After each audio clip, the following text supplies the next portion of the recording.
Podcasts proudly presents the Wrestling is Real podcast, because wrestling needs us. Brought to you by kingofamazon.com. Go to kingofamazon.com when you do your shopping for Amazon to help the King of Podcasts. Shop for Amazon at kingofamazon.com. Episode 552 of the Wrestling is Real podcast is on the air. Let's go. Time to move into a lot of things going on this week on the show. But of course, when we get things started, remember, you can always find all the episodes of the Wrestling is Real podcast at the website, wrestlingisreal.com. I hope you'll check it out for yourselves. So here you go, folks. A lot of things going on with the ThunderDome. ThunderDome is what we have going on this week. And a lot of things that are being put up, thrown against the wall. Can the ThunderDome really make a big enough impact or difference to make the WWE, do better and have a much better feel of the audience? Well, the ThunderDome is basically the same idea as the NBA bubble. So, have an arena type feel, virtual audience, instead of not having, like a video game where baseball supposedly has people in the seats interwoven, right? They're just CGI'd in. No, we're actually going to have kids in the crowd, Zoom cameras on, watching from the stands, if you will, virtually. And so hopefully they're going to catch themselves on camera. So I get where they're coming from there. So you got that. You'll have a full arena going on, and you'll have pyro, and you'll have a few other things going on. So that's interesting. And they're going to set it up so it's a bigger scale, look more epic. And I think it's probably a great idea. Listen, for them, they have to have a bigger and more epic stage. I do agree with that. I don't think they can go away without not doing that at all. The Performance Center, they've grown out of it. I mean, the fact that they can go ahead and step over to the Amway Center, which is the home of the Orlando Magic, is a good idea. Having a residency there right now is a smart plan, especially for them. Performance Center's nearby, bigger stage. Orlando's Amway Center's not being used. Why not? So if they made a deal with this, they got a company to go ahead and help out with the CGI and the graphics and all the stuff they're going to be doing. Yeah, sure. Listen, if some of it gets incorporated into what they want to do going forward, that's not a bad idea. They have the money for it. Listen, for them to go ahead and spend and invest into doing something like this, most of all, is very experimental, which is something we never talk about at all with the WWE. We would like to see more experimental ideas, more ideas like this. So this is a definite step up. It's very rash. It's a little bit of desperation, but I think the investment they're putting in, it's a good sign of good faith to their broadcast partners, a sign of good faith for the shareholders.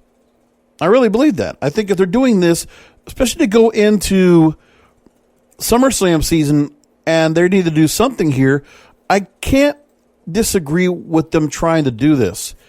Now, their numbers are still not good.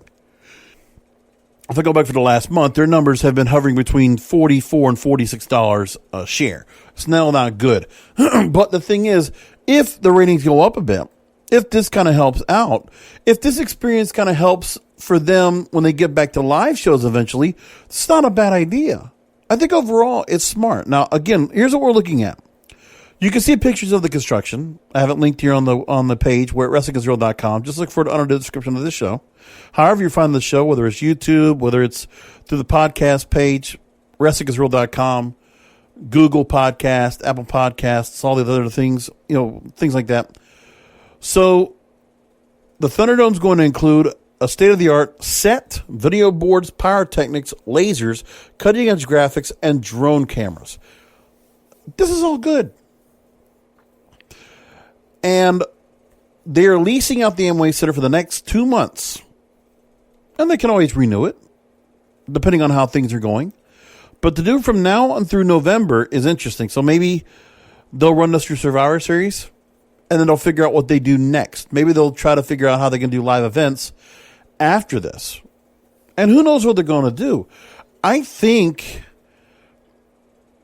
This is the plan, a contingency plan they have to get themselves back to live events. Because I think what WWE wants more than anything else is to get back to their normal run of live events and be the first to do it. That's what Vince McMahon wants. So this is an impasse. This is a compromise that could work very well for them if everything works out. So why not? Let's see what they can do with this. Let's see if they can move themselves a little bit forward and make something happen. I can't disagree with their idea here. If they can make this work, why not? So Raw, SmackDown, pay-per-view events, not the NXT shows, all of them. NXT TakeOver will be in the Thunderdome from what I'm learning. But everything else, Raw and SmackDown, will be from the Thunderdome. It's a good idea. The truth is, I think they're also taking a bit of a page of what AEW is doing. Because the idea of doing what they did was a smart idea. Because AEW, using Daly's place, the Khans basically have a stranglehold on that. It's looked good. Like, you having the pyro, having the look of the arena looks good. And how also, even with Essential Staff, it sounds good. Now, they might have been pumping up a little sweetening of the audio. They could have been doing that. But still, watching AEW is still good. Now, what I'm actually curious about tonight is that right now there's a moment where AEW is kind of in a little bit of limbo because the NBA playoffs are going on. So the NBA playoffs are going on, and AEW is trying to do some counter programming. They're at least trying to do some things to help out. They did rerun All Out from 2019 and did a watch party on YouTube to counter program NXT tonight, which was unopposed on USA Network. Meanwhile, TNT ran NBA playoffs. And, you know, there's a lot of things that are going on that might be distracting people. But this week and then 2 more weeks, AEW will be running unopposed as well. But the thing is, they are running against competition. So, second hour of AEW Dynamite will go up head-to-head with NXT TakeOver 30. And then they'll have nobody to go and work off of, but they'll be working off a different night on Thursday nights. 2 of the next 3 weeks, I think it is. It's like the second and third week of September, I believe it is when they're going to be having a little change around of the lineup. So, you know, not having that show regularly, how the AEW faithful will follow along is an interesting story. But again, NXT tonight, go home show for TakeOver 30. They should be able to pull 800,000 viewers tonight. They could pull up to 900,000 if they're working out right. I don't know if, you know, again, they're going up against NBA playoffs tonight. They're going up against the Democratic National Convention. I don't know if a younger audience is going to be taken away for that. Could be. But NXT should absolutely be able to get 800,000 viewers tonight. And that helps their TakeOver show. Because some people might not have kept an eye on the fact that Rhea Ripley's been back around and seeing the deal that Velveteen Dream's back in the picture now, dealing with Finn Balor and a lot of the blowback to Velveteen Dream after what happened with him, Patrick Hunter, and then Keith Lee and Karrion Kross and the story they've been building up to that. Now, I haven't been following NXT too diligently, not lately, but I know enough to know what's going on, to know what the match is going to be. They're going to have the North America title in the ladder match, and we'll talk about the Thunder TakeOver show coming up a little bit. So it's not bad. I can appreciate what they're doing there. NXT's been, well, at the moment, NXT is building younger stars. I mean, at least they're building different stars. Because the show is not consumed right now with Ring of Honor talent. Okay, except for Damian Priest and Keith Lee. Everyone else is outside of the gamut, right? Which is good. Listen, they have certain people they want to try to build up. So Rhea Ripley's one, Io Shirai, Keith Lee, Karrion Kross. I see it. And NXT has a lot of stars they're trying to build up, you know, from the Robert Stone brand and, you know, having Aaliyah there and Michelle Martinez. Or is it Melanie Martinez? I got it confused. Apologies. Cameron Grimes, which I'm still not sure how he fits in there, the former Trevor Lee from Impact Wrestling. I'm not sure how he fits into that picture. But, and Bronson Reed, I see they got a big deal with him. He looks like a younger version of Samoa Joe. They see something with him. I don't know. I mean, we do see where Keith Lee looks like he might be somebody that will definitely stand out down the line. Rhea Ripley, the same thing. And we've seen glimpses of them on the main roster that could really make them somebody special. So NXT's got some things right there. So the opportunity for NXT to help get probably a better 18 to 49 demo this week also has a chance. They get a chance for younger viewers to watch. For some of the AEW types that might be willing to go and watch other shows, they'll get a chance to look at NXT. They might actually flip over to USA and have watched the show for tonight, instead of opting to watch a show they probably already paid for and watched on pay-per-view. Maybe watched a couple times after that. So WWE should take advantage of what they have. And now, going into SmackDown and SummerSlam, look, the Thunderdome might be a good talking piece. Like, it's got a good chance, I think, of getting an audience back.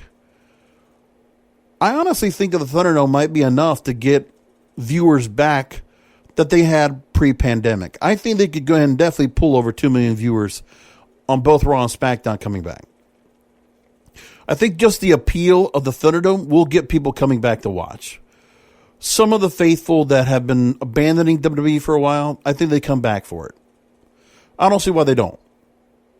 To be honest, I don't see how they don't do it. They could definitely come back and just say, okay, we're going to come back in. So is it something that really we like the idea? Do we think overall that people are going to really be into it? Now, we've seen some things. Blake Ostriker has actually written about the Thunderdome and his thoughts about it. And I wanted to go and bring up some of the points he made on here. Says it won't fix the company's creative issues. I think it's again, another stopgap like they normally do. But I think the look is going to help. Again, window dressing is not a bad thing. Like, WWE needs to look like they're the big product again. So for them to have the look of a big stadium makes sense, really, to me altogether. I think it makes complete sense. As temporary as the Performance Center was, just to keep things going was one thing. But to do this at the Amway Center now and to create the big arena feel makes sense to me. Hearing the entrance music, getting the entrance solid, like not getting a little short entrance, not getting the music out there, and giving it a full look is not a bad idea. To replicate it, I think it's smart.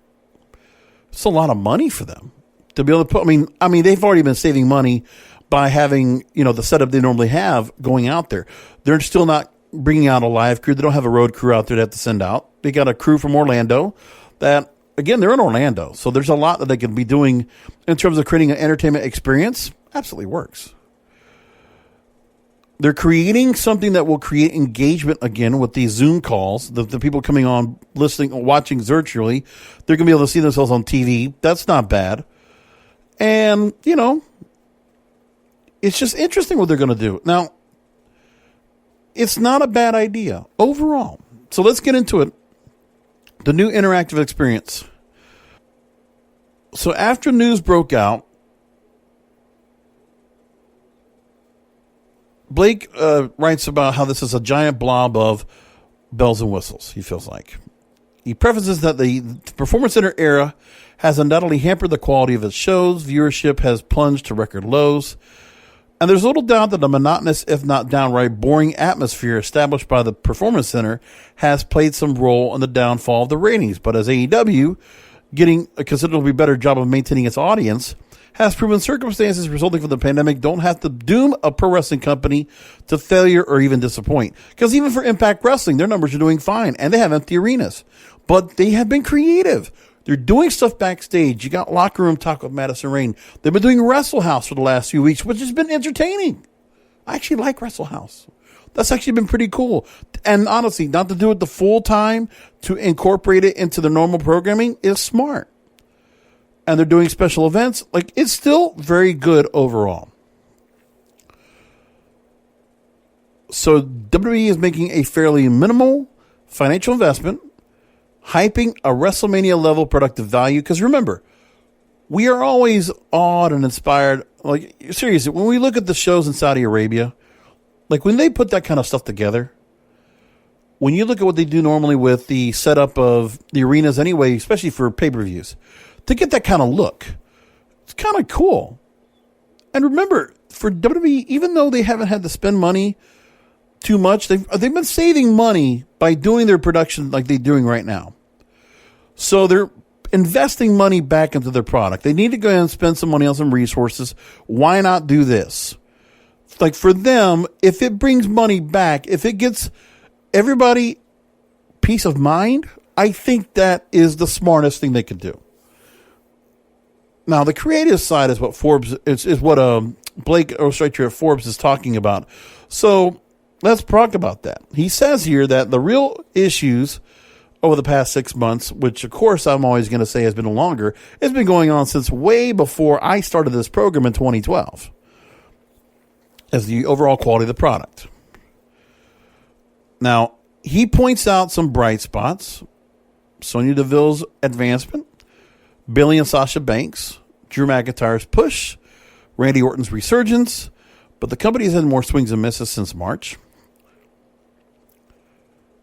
Then you have the Retribution angle, the Raw Underground segments, and so much more that have not done well. And of course, a lot of the same stuff that Bruce Pritchard was best known for, by having some of the same stars come back out several times, reworking matches and feuds, and just doing basically TJ Friday style booking. Let's just shuffle the game around, shuffle the match, keep the same people working with each other, which was not what was happening under Paul Heyman. Just saying.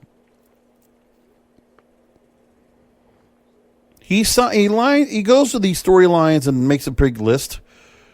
Talks about the booking of the Raw Women's title, Extreme Rules, Montez Ford's poisoning, the misusing of Mustafa Ali in the mid-card, the Braun Strowman Bray Wyatt feud, the rivalry with Sheamus and Jeff Hardy,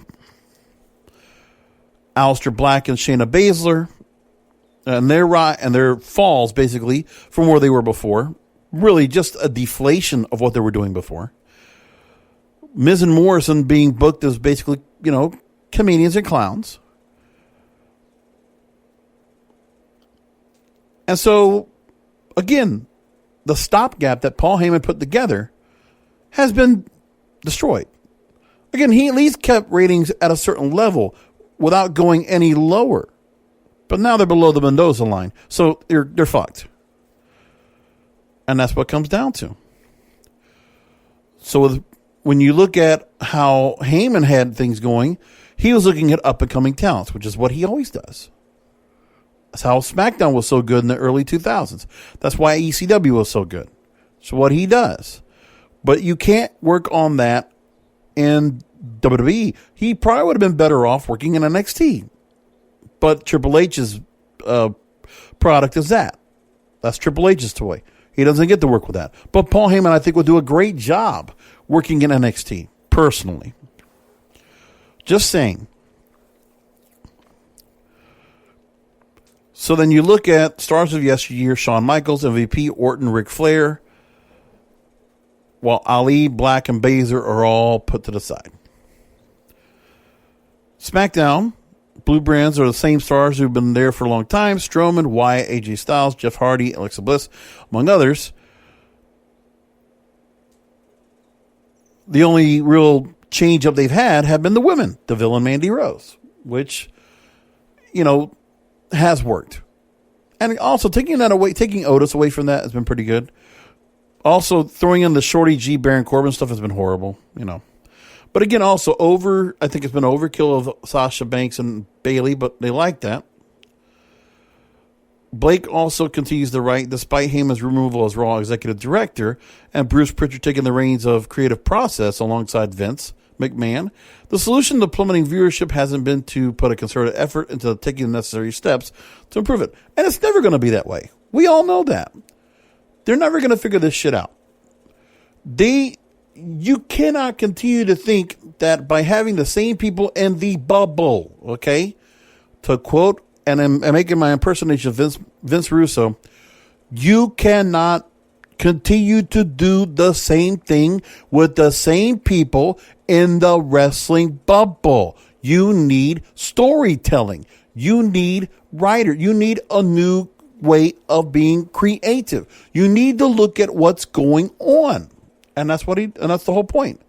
But then again, the same way that Vince Russo did his thing back in the day, you know, his inspirations for finding out what people would watch in the younger crowd, you have to be much more engaged on social media to do that, I think. Plus, you have to also think about that I think a lot of younger people are much more engaged with video games, with anime. I think they're much more engaged, you know, doing stuff on Twitch, making stuff on YouTube, like content creation, influencer stuff. You know, I think that's what really works out. And I think that's what you got to be able to create here. More than anything else, I think this is what you have to tap into. What WWE really needs to do more than anything else, and I think some of their stars do a better job just doing it on their own, but this company hasn't figured out how to do that yet. They need to create influencers of their own.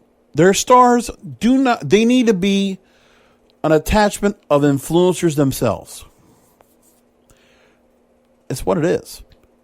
So some of these stars that are here, you need to let them have a personality when you're watching on TV.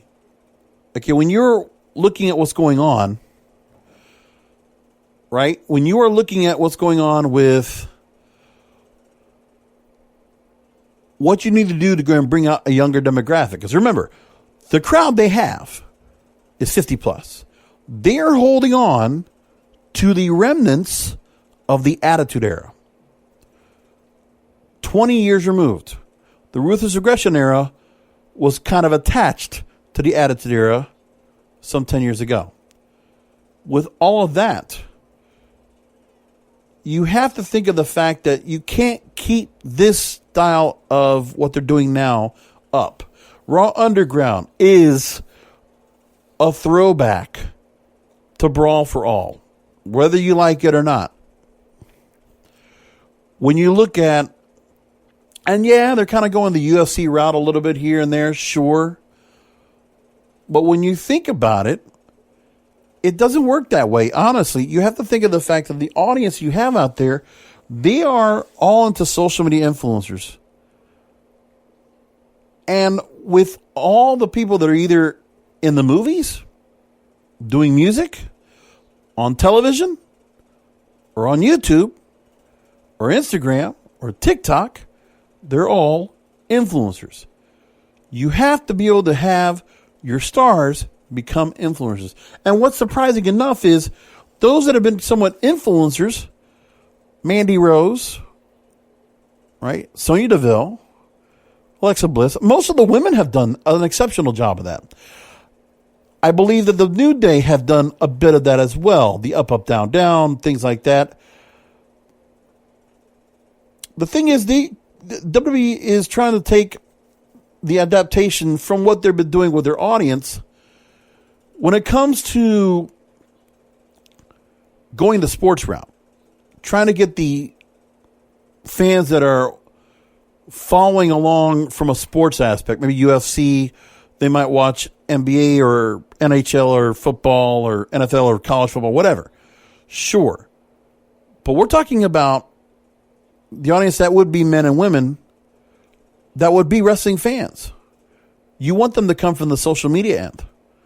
You want them to be the ones that follow the content creators. You want that fusion. You want that connection to get there. Because you need those stars to become influencers in order to draw them to the wrestling product. It's the same way where the Jenners and the Kardashians go. They need that. They need Kardashian-style influencing. They need Charli D'Amelio influencing. Let's just say it as it is. They need that. Because anybody right now that really is doing well and has popularity is influencing on social media in some way, shape, or form. They have a large following. They can promote themselves. They can promote the product. They can get people out there. I don't look at who the top stars are. If I haven't looked really at who has the most followers, but when I look right now, just really quickly, the top most followed superstars on Instagram and Twitter tells you a lot about what people are saying. So Rock is huge, but again, he's not a factor. He's a former WWE superstar who, well past his time now, has been doing a lot. Like, seriously, okay, when you look at the top superstars on Twitter, so The Rock, John Cena, Triple H, Randy Orton, Sheamus, Steve Austin, Daniel Bryan, Roman Reigns, Shawn Michaels, Seth Rollins. So Twitter is a different crowd. Instagram, different story. Now, but again, we're looking at a lot of stars that are not, they're not part of the lineup. But the thing is, they need to be able to have some that they really get a big following through social media. So Instagram, The Rock, 191 million followers. He can only do so much, but again, he's working on his own stuff. His own projects, movies, TV shows, what have you. John Cena, 14.2 million. Again, a lot of his own projects. He is removed from WWE right now, and will be for the time being. Ronda Rousey, same thing. The Bellas are influencers. Individually, 9.4 and 7.7 million for Nikki and Brie Bella. Total Bellas, from the smaller scale, they do have a following that is strong. Okay? And remember this as well. The people that you really see that are really popular and have made a big difference are social media savvy. And they are influencers. Okay? Triple H, 6.1 million. I mean, again, the top wrestlers you've had around for a long time, yeah, of course they're going to get a push. They're going to be notable, and especially if they're engaging. Paige, 5.8 million. And it's unfortunate that Paige is not even in the picture right now. But we all look at Paige. We all recognize what she's all been around, right? Randy Orton, you know one thing about him is that he's also quite popular, an influencer. Doing TikTok, his wife doing TikTok, him on Instagram, and so much else. Randy Orton he gets it. He engages as an influencer. He's an influencer himself, believe it or not. The guy knows how to play social media. Randy Orton, pretty smart about that. Pretty smart. Then you have at the bottom of the list of the top 10, Becky Lynch, who unfortunately, I think people are missing Becky Lynch now. She made a big difference. Woo. Look where we are now since that. Since Becky Lynch dropped the belt and announced her pregnancy. You know, she still, people are still following her. She got almost 5 million followers on Instagram. Amazing. Then you move it along to Sasha Banks, who's the one of the active on here. How about that? She's the active one right now that really has a standout.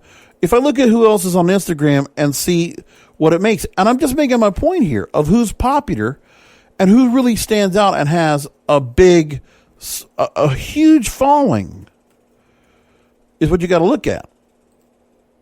That's what you have to consider. Because that's what stands out more than anything else. And you just have to look at who's out there that's gotten really, really popular and really has quite a following. Because the other thing, too, is that these are all, remember that everybody's out here, they're all overall independent contractors. So to allow some room for some of these stars to become influencers and to really stand out.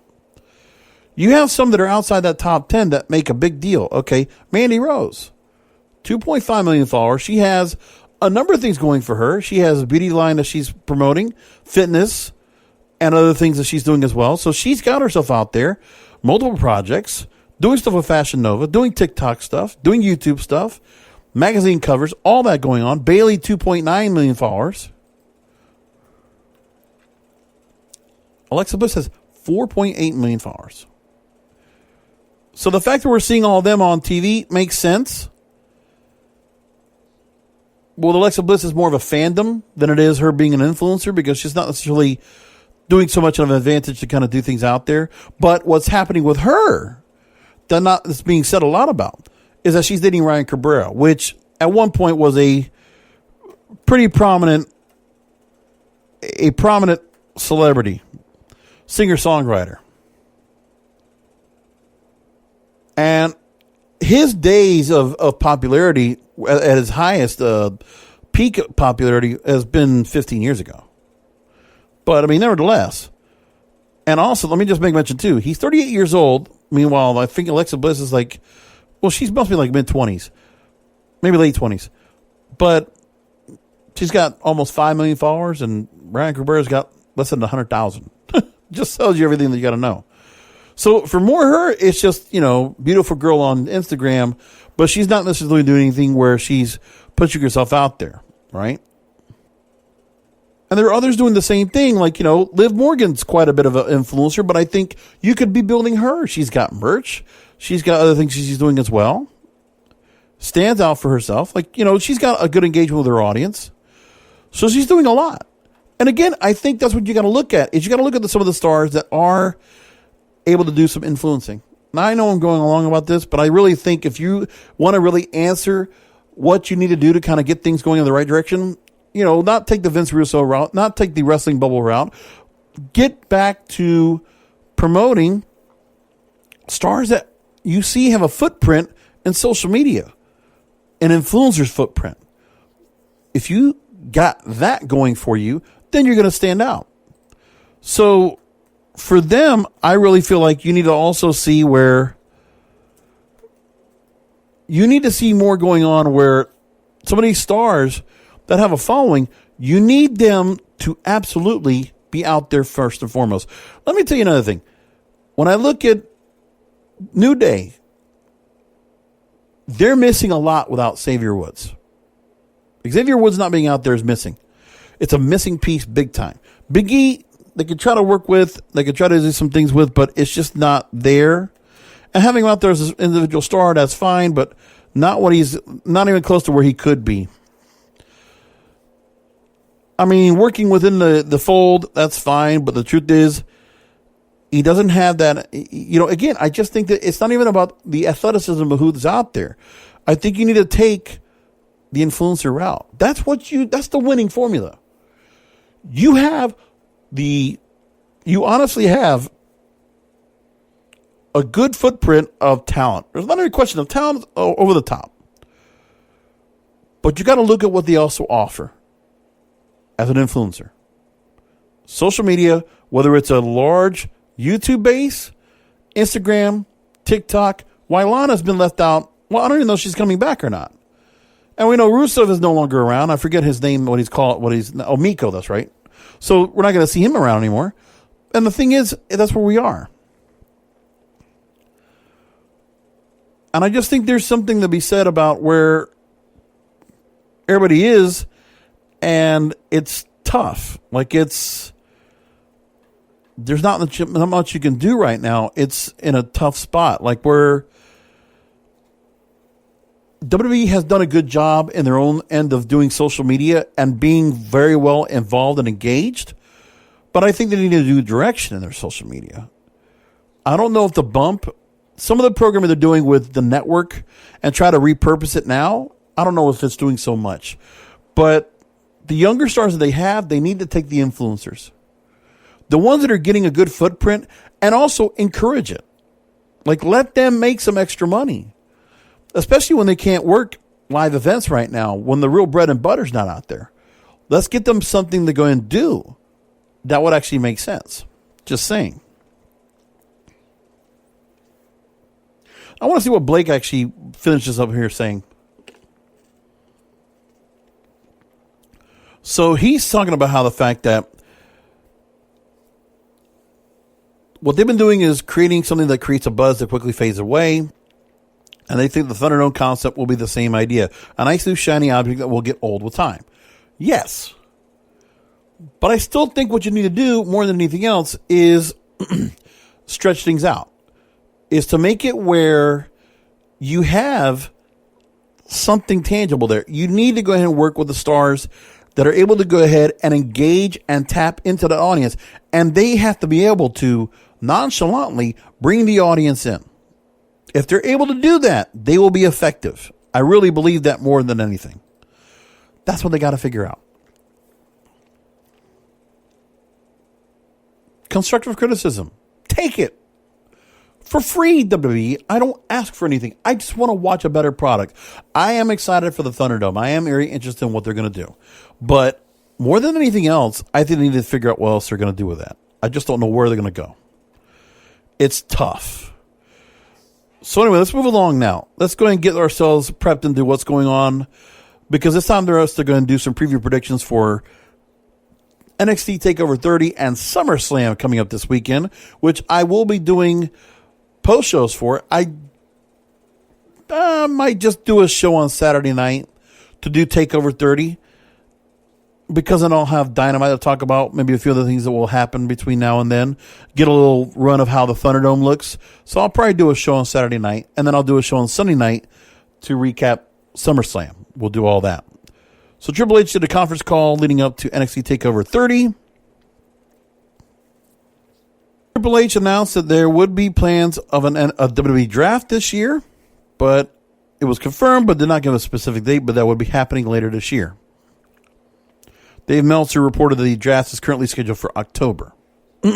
So a real opportune time because of how things are going on right now. That's, in such a dead time post SummerSlam, probably not a bad place to go. Maybe create some fresh, interesting things going on for Survivor Series, you could say. Plus, kind of keep things maybe interesting to see what kind of feuds and things they do to shuffle around leading up to the start of next year. Who knows? So, some items of note. Triple H says he was not aware of Lars Sullivan posting workout videos. There's been no confirmation on Sullivan's status with WWE so far. Triple H also said there's always conversations in regards to reports that Randy Orton wants to work with NXT wrestlers, but it's difficult to make that happen than people realize. He's likely referring to long-term storyline plans that are in place that they wouldn't want to change. He did confirm there were talks about having SummerSlam hosted on a boat, and then talked about Renee Young being great to work with, which I'm going to bring that up in just a minute. Didn't want to leave out a headline that happened today. I got to talk about that in a second. NXT will stay a Full Sail University for the foreseeable. That's where they're at, and we'll see where everything goes. That makes sense for them to do that, however they're going to do things. When asked if he focuses on the overall number or the coveted 18 to 49 demo for ratings, he says, I focus on NXT. If NXT wrestlers appear on Raw or Underground, it doesn't necessarily mean they're part of the Raw roster. He also said it's possible for Pat McAfee to do more in the ring after TakeOver 30. So let's talk about Renee Young, because that is a story that just got brought up. Let's go ahead and bring that up right now. She's leaving the company. And deservedly so, in my opinion. So Renee Young, or Renee Paquette, is expected to leave the company, as was first originally reported by Bobby Burak at Outkick.com. WrestlingNews.co reached out to two sources confirming the news as well. Renee Young will work SummerSlam, and not much else is known about her departure, but she was the one to make this decision, asked for her release. A few rumors a few weeks back that there might have been some unhappiness between Young and husband Jon Moxley after she tested positive for COVID-19, and officials didn't call to check up on her.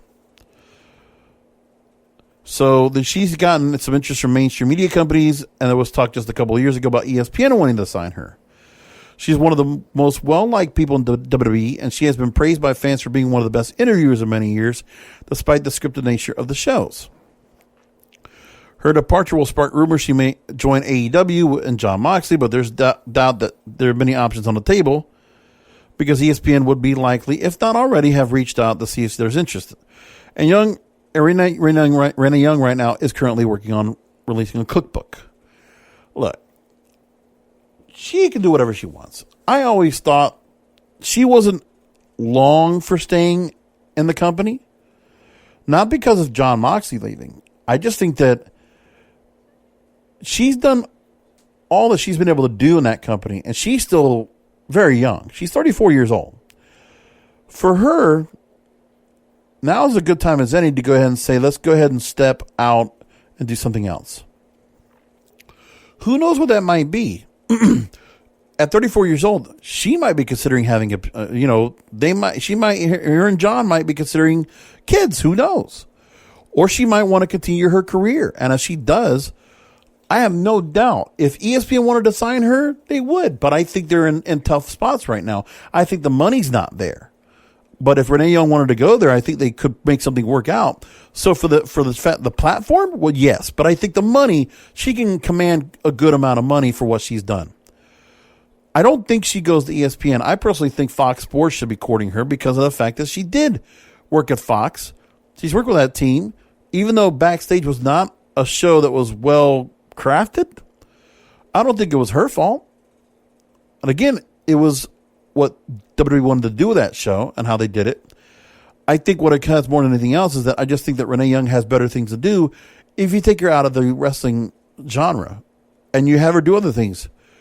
I mean, I just think you could put her in like a lot of different ways. She could host First Take.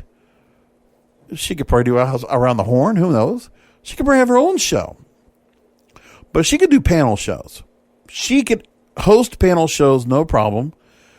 And who knows? Maybe she wants to get into play-by-play. Maybe she doesn't want to be just in studio. Maybe there's other things she could do.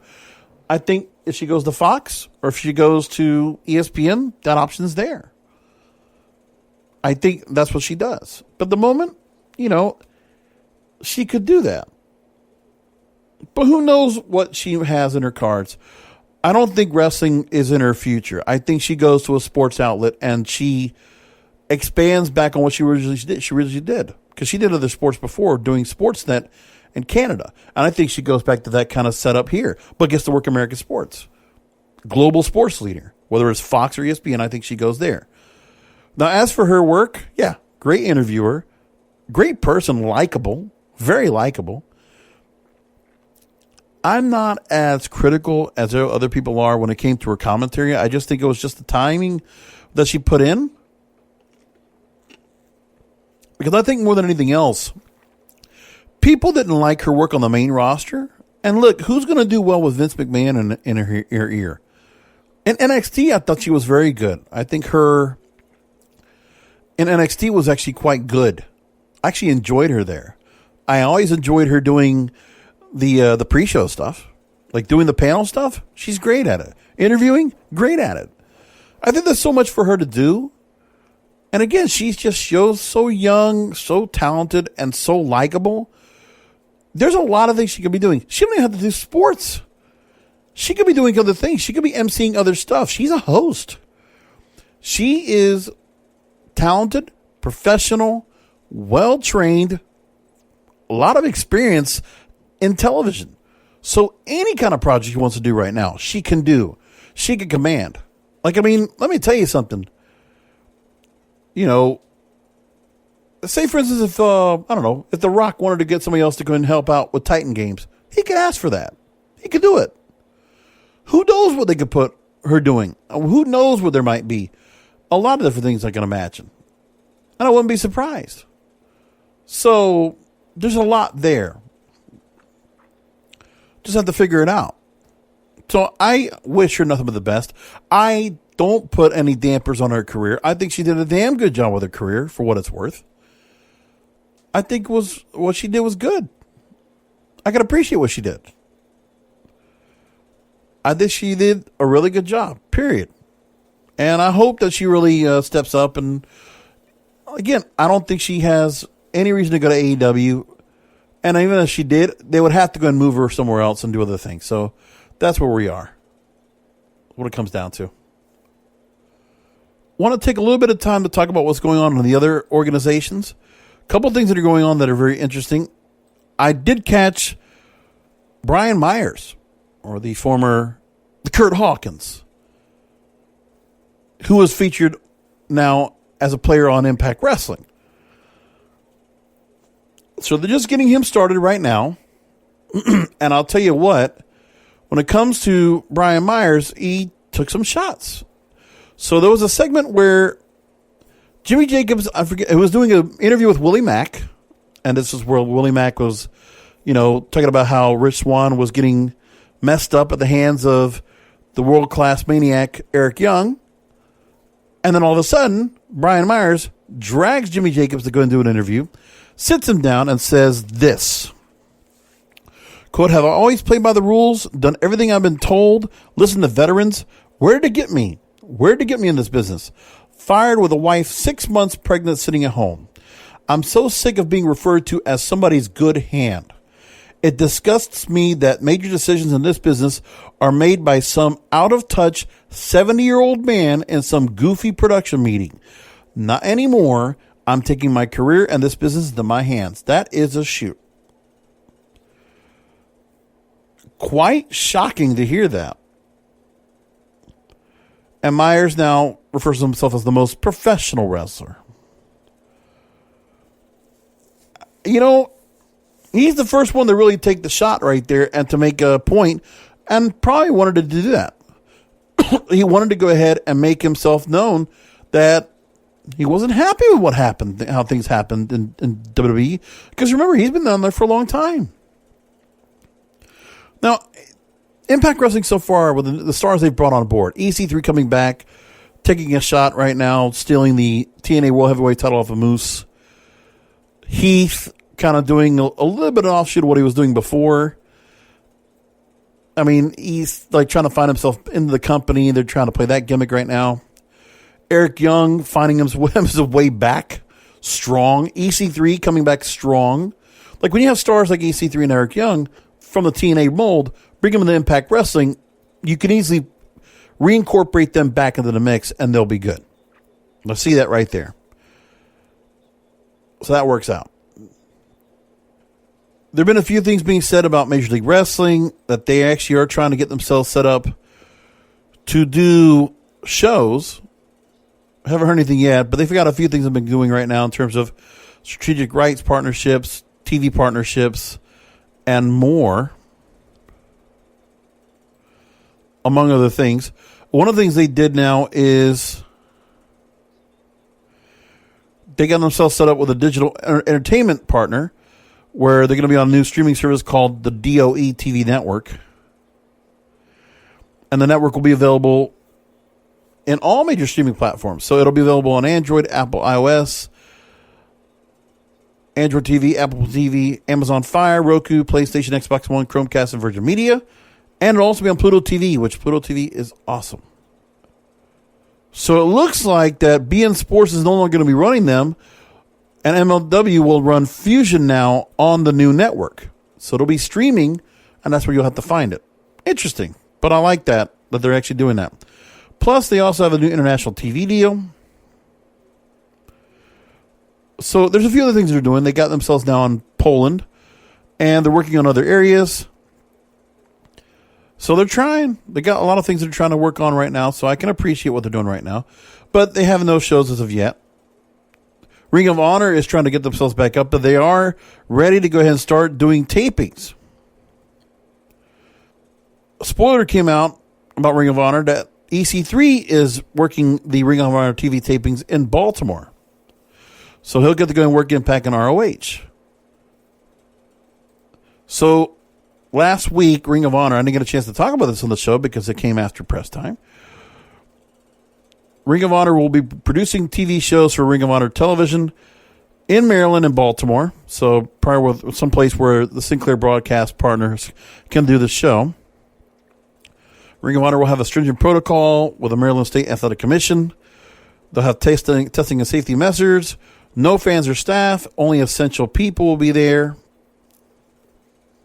Now, I haven't read anything about where it's going to be held at. So I'm guessing maybe they'll do it. Well, I'm not sure where they're going to be doing it, but at the moment, they're going to come back up and they're going to start doing shows, but I just don't know where they're going to be held at. Probably not an arena. They're probably doing it somewhere else. But there hasn't been much that has been said.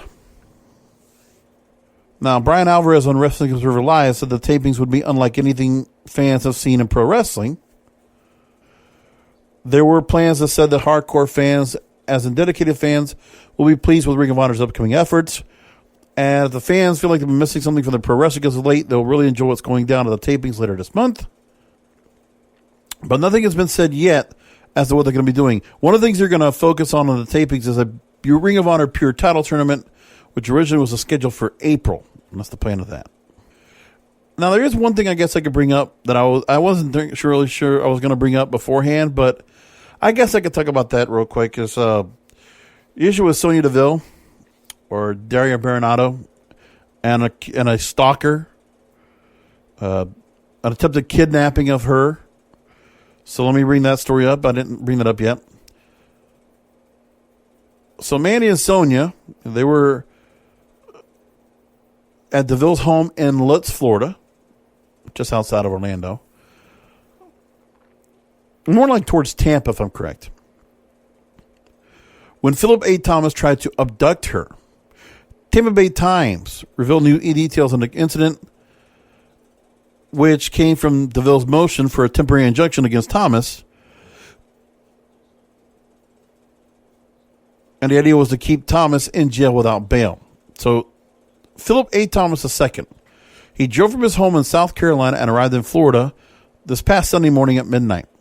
Parked his car near Deville's home in the parking lot of a church off of Dale Mabry Highway, which is one of the big highways in Tampa. It's where the main Tampa Bay Buccaneer Stadium, Raymond James Stadium, and the Yankees Spring Training Stadium, Legends Field, are located. Also, strip clubs and a lot of other things, but it's a huge highway, Dale Mabry.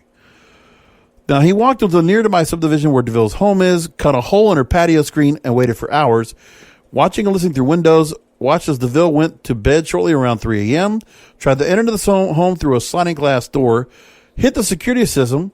Deville looked out a car to see where Thomas was on her property. She and Rose immediately left the home in a car, called 911. Police arrived, found Thomas in the home, had a knife, zip ties, mace, duct tape, a window punch, and other items. He admitted to police he wanted to take Deville hostage. He'd been planning the crime for 8 months. Records state that Thomas was holding a knife and pepper spray when he came to face with Sonya Deville.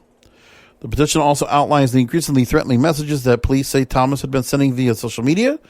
One that was sent from Deville's porch. She stated in her account she went to bed around 1:15. Security alarm went off a little bit after.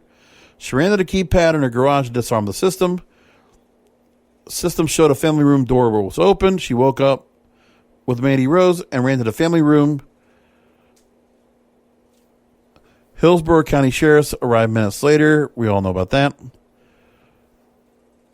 And the last message that was sent as Philip Thomas was sitting in the poolside, waiting to go ahead and kidnap Sonya or Daria Baronato, quote, "Look outside, baby, by your pool. I'm here.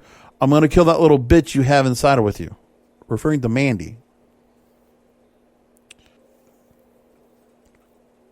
Wow. This is scary shit.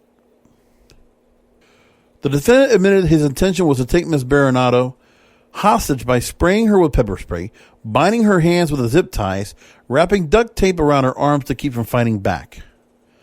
He intended to keep Ms. Baronato hostage, preventing her from attending a planned event scheduled for the following week, SummerSlam, and he was not going to leave her residence without answering all of his questions. This is nuts. Now, this kid's 24 years old, worked at an Applebee's restaurant before making the trip to Lutz. All of a sudden, leaves South Carolina to go down here. This guy's mentally ill. You look at him, he looks wrong. I don't know what this beta male was thinking. Why he was thinking this was like he was going to be able to get away with this.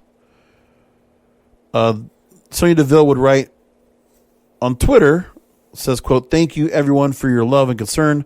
A very frightening experience, but thankfully everyone is safe. A special thank you to Hillsborough County Sheriff's Office for their response and assistance." I feel sorry for her. I can't believe this kind of shit happens. But again, a notable figure. She's a celebrity in most sense. Prominent role on SmackDown, right? She's got a growing role. By the way, her work on SmackDown with Mandy has been great. Really enjoyable. I'm very much looking forward to the hair versus hair match she's going to have. So I must say that as well.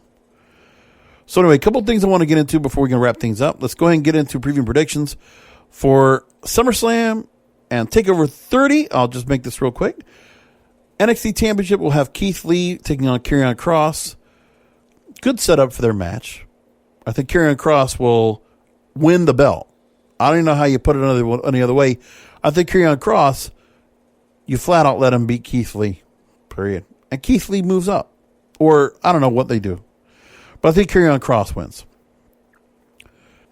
NXT North American Championship will be a ladder match between Bronson Reed, Damian Priest, Cameron Grimes, Johnny Gargano, and Velveteen Dream. I have nothing to say about Velveteen Dream. Surprised he's still here. I mean, he's already been, regardless of what everybody thinks about what he's done, he's a pedophile in the eyes of most fans. And regardless of that, I mean, just that stain that he has on himself, he brought it upon himself. Now, if he might not have been arrested or indicted, he was accused. And that just doesn't look good. Just doesn't look good for him.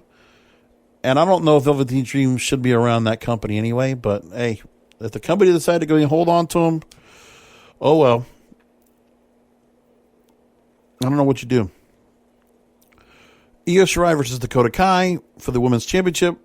I think Io Shirai retains. Pat McAfee versus Adam Cole. I got to think Adam Cole wins. NXT Tag Team Title, number 1 contenders match. Legado del Fantasma, which is Joaquin Wilder and Raul Mendoza in this match versus Breezango, Tyler Breeze and Fandango, and Only Lorcan and Danny Burch. Legado wins. That's where I think kind of things are right there. And as for the ladder match, I'll go with the Damian Priest. That's what I think they're going to go with. With some kind of setup they'll do with, I guess, Gargano, Velveteen Dream, I guess. I'm guessing that's what they'll do. SummerSlam. Let's talk about that real quick. All right. Hair versus hair, Sonya Deville versus Mandy Rose. I don't know if Mandy Rose will go ahead and go, if she would go and consent to the buzz cut, but I don't think either one would probably say no. Like Mandy Rose already is kind of set up to get a haircut, but she already got a cut already. I think Mandy's going to take the cut. I really do. And that'll be quite a move for Sonya Deville. And I am loving what she's doing right now on TV. I love what both of them are doing. Mandy Rose actually have pretty good promo this past Friday night. So I'm interested in that match. I hope they don't put it too early. Let's go ahead and build that up, Raw Women's title. Asuka will go after both women's championships. Bayley and Sasha Banks. And I'm going to probably say that I think Asuka wins the Raw Women's title and does not beat Bayley. And Bayley and Sasha Banks will have a falling out as a result. Dominic Mysterio versus Seth Rollins in a street fight. Ray will be at ringside. I don't want to see Dominic win. Just let Seth Rollins win. Continue that misery, I guess. I don't know. I don't see Dominic Mysterio being some kind of upcoming where I feel like there's going to be anything special about him right now. I just don't. If he does, I mean, again, it's only because that Rey Mysterio actually helps out. But I still think they're going to probably make it where Seth Rollins wins. Just feel like there's going to be some screw job finish. U.S. title, Bobby Lashley and Shelton Benjamin are banned from ringside as Apollo Crews versus MVP. I think Apollo Crews drops the belt to MVP. I think MVP will officially now have the belt for himself. Raw Tag Team titles, Street Profits versus Angel Garza and Andrade. I think Angel Garza and Andrade win. Braun Strowman now with a bald haircut. Thought it was a good look for him. And I'm kind of interested in Braun Strowman kind of turning heel here. I think we are seeing a double switch. And I think that's what we're going to see with Braun Strowman is that he wins and goes completely over the top. And I think Alexa Bliss is part of it. And Drew McIntyre, Randy Orton, I think McIntyre wins. I think he holds on to the belt. And you can give Randy Orton the chance at the belt, but I don't think, you already got Randy Orton with so many punts and all. I think that's where we get to the end. Drew McIntyre gets the upper hand. He'll win. That's where I think things go.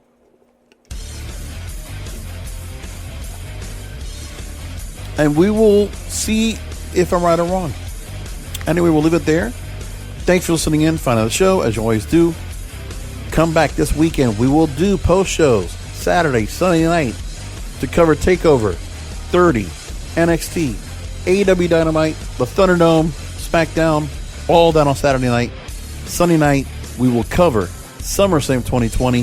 Recap it for you here on the Wrestling is Real podcast on the next episode. Because wrestling needs us. Thank you for listening to the Wrestling is Real podcast, brought to you by kingofamazon.com. For more information on how to subscribe to the show, how to share the Wrestling is Real podcast to listeners like you, and check out the latest wrestling headlines, go to wrestlingisreal.com. That's wrestlingisreal.com.